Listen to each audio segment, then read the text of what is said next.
Hey, are you one of those who is brave enough to fly high in the sky? Do you want to visit each and every corner in this world? Do you want to become a cabin crew? If you are one of them, then you are exactly at the right place. First, let me congratulate you all. You all are successful in passing the first step, as you all now know and have decided what you all exactly want to do in future. बहुत सारे लोग तो यही fail हो जाते हैं क्योंकि उन्हें लास्ट मोमेंट तक पता ही नहीं चलता है कि उनको अपनी लाइफ में करना क्या है. What is their aim in life? But now, as you all have set your mind and know what you all exactly want to do, it's time for the real preparation. So hello friends, this is Navadip Acharji and आज इस video में मैं आप सबके साथ ऐसे 5 questions और उसके आंसर्स डिस्कस करूंगी जो कि कैबिन क्रू के इंटरव्यू के फर्स्ट राउंड में डेफिनेटली पूछे जाते हैं और सबसे ज़्यादा पूछे जाते हैं और बहुत सारे डूज एंड डोंट्स के बारे में भी बताऊंगी. एंड आज इस वीडियो में मैं जिन क्वेश्चंस के बारे में डिस्कस करूंगी वो ना ही सिर्फ कैबिन क्रू के इंटरव्यू, इनफैक्ट आप किससे भी इंटरव्यू में जाते हो तो आपको ऐसे ही क्वेश्चंस फेस करने पड़ते हैं. इसीलिए बहुत ही ज़्यादा इम्पॉर्टेंट है आपके लिए ये सारे क्वेश्चन जानना. सो अंत तक बने रहना. Now without doing any further delay, let's get started into the video. Guys, चाहे आप कैबिन क्रू के इंटरव्यू या किससे भी इंटरव्यू को फेस करने जाते हो, एक क्वेश्चन आपको हमेशा कॉमन मिलता है, सबसे ज़्यादा इम्पॉर्टेंट होता है और 100% आपसे पूछा जाता है और वो है इंट्रोड्यूस योरसेल्फ या tell me something about yourself. अब ऐसे बहुत सारे कंपनीज हैं जिसके इंटरव्यू में मल्टीपल राउंड्स होते हैं. For example, cabin crew itself has 5 rounds, out of which 3 are meant for personal interviews. And in all these rounds, one question remains common, that is, tell me something about yourself. और इसीलिए इस question का proper तरीके से answer करना आप सबके लिए बहुत ही ज़्यादा इम्पॉर्टेंट है. But before answering this question, I would like to discuss certain dos and don'ts with you people. Friends, जब आप कैबिन क्रू के इंटरव्यू के लिए जाते हैं तब वहाँ जाकर आपको सबसे पहले अपना रेज्यूमे सबमिट करना पड़ता है और रजिस्ट्रेशन करके अपने कॉल के लिए वेट करना पड़ता है. बहुत सारे इंटरव्यूअर्स होते हैं जिसके पास आपका रेज्यूमे पहुंचता है, वो आपको इंटरव्यू के लिए बुलाता है. अब इंटरव्यू में जाने के बाद जब आपसे ये क्वेश्चन पूछा जाता है कि tell me something about yourself, तब आपको ध्यान में ये रखना चाहिए कि इंटरव्यूअर के पास आपका रेज्यूमे ऑलरेडी पड़ा है. अगर उसको आपके बारे में जानना है तो वो आपके रेज्यूमे से भी पढ़ के जान सकता है. पर आपसे ये क्वेश्चन पूछने का रीज़न ये होता है कि वो आपके कम्युनिकेशन स्किल को देखना चाहता है, क्योंकि एक कैबिन क्रू का काम ही होता है पैसेंजर्स के साथ इंटरेक्ट करना. ऐसे में आपका कम्युनिकेशन स्किल काफ़ी अच्छा होना चाहिए. याद रखना, आप जब भी एंट्री करते हैं या क्वेश्चन का आंसर करते हैं तो आपको स्माइल करके काम डाउन होकर, शांत होकर आंसर देना है. आपको एक्साइटेड नहीं होना है. आपको प्रॉपर आई कांटेक्ट मेंटेन करना चाहिए, प्रॉपर पोस्चर होना चाहिए आप जब बैठते हो, खड़े होते हो या वॉक करते हो. और हमेशा याद रखना कि आपका रेज्यूमे इंटरव्यूअर के पास है, इसीलिए आप जब भी कोई आंसर करते हो तो आपका आंसर आपके रेज्यूमे से मैच होना चाहिए. फॉर एग्जाम्पल, अगर आपसे वो क्वेश्चन पूछते हैं कि आपकी जॉब एक्सपीरियंस क्या है, तो अगर आपके पास कोई जॉब एक्सपीरियंस नहीं है, जस्ट आपने 12th पास किया है और आप ट्राई कर रहे हो या आप पहले कुछ और करते थे और आप यहाँ के लिए ट्राई कर रहे हो, तो आप हमेशा सच बोलना. और अगर आपने कहीं कोई जॉब इंटर्नशिप किया है या फिर कहीं कोई जॉब किया है तो आपको बोलना है. अगर आपने 2 साल के लिए किया है तो आप 2 साल ही बोलना है, इसे एग्जेजुरेट नहीं करना है. ऐसा नहीं बोलना है कि आपके पास 5 साल का एक्सपीरियंस है जबकि आपके रेज्यूमे में 2 साल या 3 साल लिखा हुआ है, तो ऐसे में डेटा मिसमैच हो जाएगा. तो you must be honest towards your answers. So let us get into the answer of this question. इस क्वेश्चन का आंसर मैं आपको स्टेप वाइज बताऊंगी. सो नंबर 1, आपको अपने नाम से स्टार्ट करना है, जैसे कि हेलो सर या फिर hello ma'am, my name is Navdeepa Acharya, या फिर hello sir, hello ma'am, I am Navdeepa Acharya. But in case कि उन्होंने आपको अपने नाम से बुलाया हो, जैसे कि Navdeepa tell me something about yourself, ऐसे में आपको अपना नाम दोबारा नहीं बोलना है। अगर उन्होंने सिर्फ जनरल तरीके से आपको बुलाया होगा, जैसे कि इंट्रोड्यूस योरसेल्फ या फिर टेल मी अबाउट योरसेल्फ, तो आप ये कह सकते हो कि hello sir, I am Navdeepa चार्जी। नेक्स्ट आपको अपना प्लेस बोलना है जहाँ से आप बिलोंग करते हो, तो आप ऐसे कह सकते हो कि आई बिलोंग फ्रॉम जयपुर या फिर आई बिलोंग फ्रॉम असम। बट इसको आप और थोड़ा सा ब्यूटीफाई करके इस तरीके से कह सकते हो कि I belong from the pink city of India Jaipur, या फिर आई belong from the T state of India Assam. Next आपको अपना एज बोलना है। बहुत लोग नहीं बोलना चाहते, उसे स्किप भी कर सकते हो, बट आप चाहो तो उसे बोल भी सकते हो, जैसे कि आई एम 23 ईयर्स ओल्ड या फिर I M 25 years old, what ever your age is. Next आपको अपना हाईएस्ट क्वालिफिकेशन बोलना है। अगर आपने सिर्फ 12 पास किया है तो आप ये बोल सकते हो कि I have just completed my 10+2, या फिर अगर आप ग्रेजुएट हो तो आप ये बोल सकते हो कि I M graduate in commerce, या फिर अगर आपने पोस्ट ग्रेजुएशन किया हो, जो भी आपका हाईएस्ट क्वालिफिकेशन है वो आपको बोलना है। पर यहाँ पे आप एक चीज़ याद रखना कि अगर आप जिस काम के लिए अप्लाई करने जा रहे हो, जिस जॉब के लिए अप्लाई करने जा रहे हो, उसके रिलेटेड अगर आपके पास कोई डिग्री या डिप्लोमा है तो आप उस बारे में डेफिनेटली मेंशन करना। फॉर एग्जाम्पल, अगर आप कैबिन क्रू के इंटरव्यू के लिए जा रहे हो और आपने हॉस्पिटैलिटी मैनेजमेंट का डिप्लोमा किया है, तो आपको ये डेफिनेटली मेंशन करना चाहिए। ये आपके जॉब स्कोप को बढ़ा देता है। इसीलिए आपको ऐसे कहना चाहिए कि I have completed my post graduation in so and so, and I have also completed diploma in hospitality management, and I have also completed internships with this and this companies and these hotels. That's it. इसके बाद आप अपनी family background के बारे में बोल सकते हो। इस पार्ट को आपको डेफिनेटली स्किप नहीं करना है। आप इसमें ऐसे बोल सकते हो कि we are 4 members in our family. My father is an electrical engineer, my mother is a homemaker, and my brother is still a student. Next आप अपनी जॉब एक्सपीरियंस के बारे में शेयर कर सकते हो।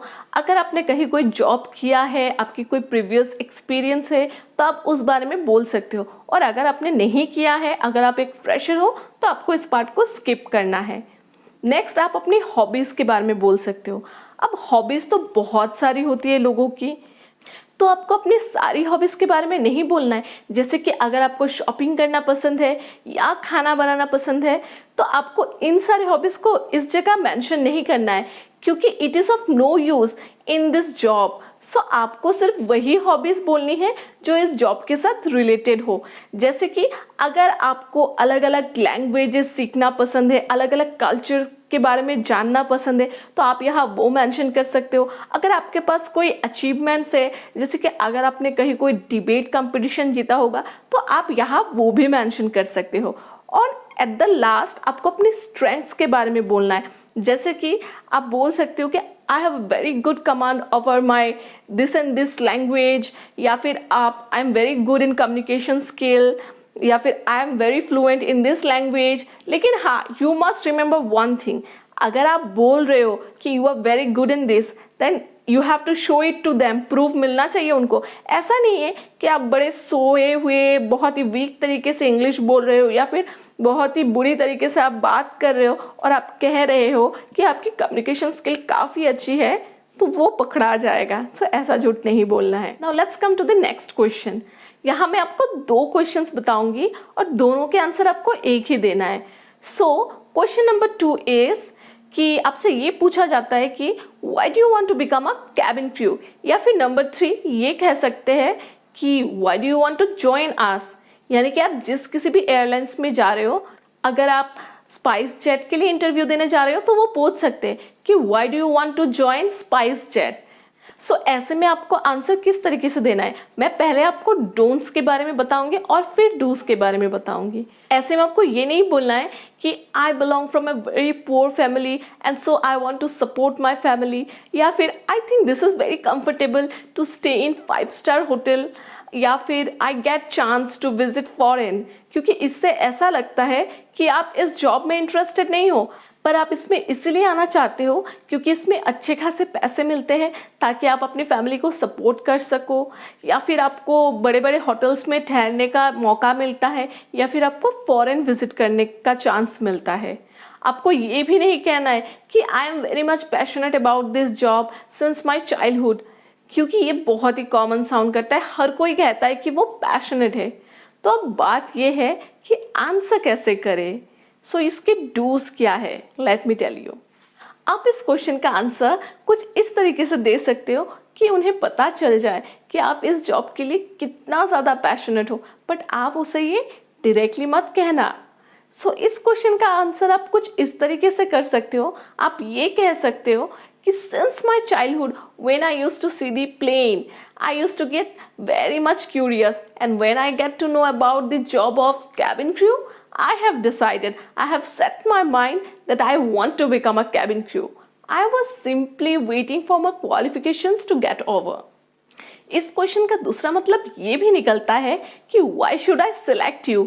सो आप याद रखना कि जब आप इस क्वेश्चन का आंसर करो कि why do you want to become a cabin crew, आप अपनी वो सारी क्वालिटीज बता देना जो कि कैबिन क्रू के बनने के लिए इम्पॉर्टेंट है। सो इसके साथ ऐड करते हुए कि आप पैशनेट हो, आप ये कह सकते हो कि I am a very confident person, I am very good in managing team, I love to meet new peoples and know about different cultures. I love to travel. I don't want to do any table desk job or any 9 to 5 job. So ऐसा जब आप कहते हो तब उन्हें directly पता चल जाता है कि आप में वो सारी क्वालिटीज है जो कि कैबिन क्रू बनने के लिए इम्पॉर्टेंट है।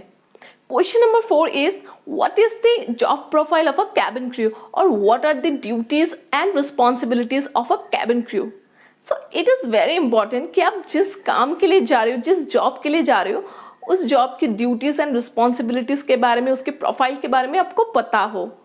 सो लेट मी टेल यू, एक कैबिन क्रू का जॉब प्रोफाइल इस तरीके से डिज़ाइन किया गया होता है कि उसकी ड्यूटीज़ एंड रिस्पॉन्सिबिलिटीज़ को 3 पार्ट्स में डिवाइड करते हैं। Number 1 is customer service, number 2 is comfort, and number 3 is safety and security. Customer service में कैबिन क्रू का काम होता है अपने कस्टमर्स को स्पेशल फील कराना। सो अगर आपने कभी फ्लाइट से ट्रैवल किया है तो आपको पता होगा कि आप जब भी फ्लाइट में एंटर करते हो तब एयर होस्ट्रेस या फिर कोई भी कैबिन क्रू आपको देखकर स्माइल करती है, आपको प्रॉपर तरीके से विश करती है, और अगर बच्चा होता है तो उनके साथ भी इंटरेक्ट करते हैं, और जब आप वहाँ से डिपार्ट करते हो तो आपको थैंक्स भी बोलते हैं। नेक्स्ट इज आपका कंफर्ट। जब कभी भी फ्लाइट लैंड होती है और वो दोबारा से टेक ऑफ करती है तो इसके बीच में 40 मिनट्स टू 1 आवर का गैप होता है। उस गैप में क्लीनर्स फ्लाइट को क्लीन करते हैं और कैबिन क्रू का काम होता है कि वो दोबारा से चेक करे कि फ्लाइट सही तरीके से क्लीन हुआ कि नहीं, कहीं कोई सामान तो नहीं रह गया, और फिर वो हेल्प करते हैं उन पैसेंजर्स को जो चेक इन बैग्स लेकर आते हैं, उनको ओवरहेड बिन में डालने में अपने बैग्स को हेल्प करते हैं। फिर वो प्रॉपर तरीके से मील्स और ड्रिंक्स को सर्व करते हैं, और अगर कोई भी कस्टमर या पैसेंजर वहाँ पे मिसबिहेव करता है फ्लाइट के अंदर तो उनके साथ भी वो डील करते हैं। Point 3 is safety and security. तो सेफ्टी एंड सिक्योरिटी में वो डबल चेक करते हैं कि जो कस्टमर्स है जिन्होंने अपने बैग्स को, अपने लगेजेस को ओवरहेड बिन में रखा है तो वो ओवरहेड बिन को उन्होंने प्रॉपर तरीके से लॉक किया है कि नहीं। फिर जब फ्लाइट टेक ऑफ कर रही होती है तो सारे कस्टमर्स, सारे पैसेंजर्स अपनी जगह में सही तरीके से बैठे हुए कि नहीं, किसी का बच्चा कहीं घूम तो नहीं रहा है, अगर कोई बाहर वॉशरूम में है तो उन्हें भी वो पूछते हैं कि वो जाकर प्रॉपरली अपनी सीट में बैठे और अपने सीट बेल्ट्स को बांध ले। अगर किसी को अपने सीट बेल्ट्स को बांधना नहीं आता है तो वो उन्हें बांधने में भी हेल्प करती है, और फिर वो सेफ्टी अनाउंसमेंट भी करती है जब फ्लाइट टेक ऑफ कर रही होती है। एक कैबिन क्रू अनाउंस करती है और दूसरी डिमॉन्स्ट्रेट करके बताती है कि डोर किस तरफ है, अगर कुछ होता है तो उन्हें किस तरीके से यहाँ से इजैक्यूएट करना है, किस तरीके से ऑक्सीजन मास्क को खींचना है अपनी तरफ, और फिर उनको मेडिकल पार्ट्स भी देखना पड़ता है। कैबिन क्रू को मेडिकल फर्स्ट एड की ट्रेनिंग भी दी जाती है। अगर कोई पैसेंजर कभी बीमार पड़ जाता है और कोई डॉक्टर नहीं होता है तो उन्हें उनका फर्स्ट एड भी करना पड़ता है। मेडिकल पार्ट में कैबिन क्रू को various antibiotics, pain killers, first aid, CPR के बारे में बताया जाता है, उन्हें ट्रेन किया जाता है। कैबिन क्रू को सेल्फ डिफेंस के लिए भी प्रिपेयर किया जाता है। अगर कभी प्लेन में आग लग जाए या फिर प्लेन हाईजैक हो जाए, उस सिचुएशन में उन्हें किस तरीके से डील करना पड़ता है। अगर फायर हो जाए तो फायर को कैसे वो बुझा सकते हैं, फिर वो कैसे इजैक्यूएट कर सकते हैं, पैसेंजर्स को कैसे संभाल सकते हैं, इन हर चीज़ के बारे में उनको ट्रेन किया जाता है। ये सारी एयर होस्टेस या कैबिन क्रू की रिस्पॉन्सिबिलिटीज़ होती है, उनकी जॉब प्रोफाइल होती है। And last question for today's video is कि आप जिस किसी भी कंपनी के लिए, जिस किसी भी एयरलाइंस के लिए इंटरव्यू देने जाते हो, तो उस एयरलाइंस के बारे में कोई भी रैंडम क्वेश्चन पूछा जा सकता है, जैसे कि उस एयरलाइंस का चेयरमैन कौन है, उसका फाउंडर कौन है, ये कितनी सिटीज़ में फ्लाई करता है, इसका लोगो क्या है, इसका स्लोगन क्या है, एनीथिंग। तो आपको ये याद रखना है कि आप जिस किसी भी एयरलाइंस के लिए इंटरव्यू देने जाते हो तो उसके बारे में अच्छे तरीके से प्रिपेयर होकर जाए। That's it. सो यही 5 क्वेश्चन हैं जो कि राउंड 1 में कैबिन क्रू के इंटरव्यू के लिए आपसे पूछे जाते हैं। That's all for today. I hope कि इस वीडियो से आपको कुछ अच्छी इन्फॉर्मेशन मिली हो और एयर होस्टेस के राउंड 1 में जो भी क्वेश्चन पूछे जाते हैं उस बारे में ये वीडियो था। बट और जितने भी राउंड्स होते हैं उसमें जो जो क्वेश्चंस पूछे जाते हैं उन क्वेश्चंस के बारे में मैं आप सबके साथ किसी और वीडियो में डिस्कस करूँगी। अगर आपको आज का वीडियो अच्छा लगा हो तो लाइक कर दीजिए और शेयर भी कर देना। अगर कुछ पूछना है तो आप कमेंट बॉक्स में लिख सकते हो। That's all. Stay safe, stay healthy, bye.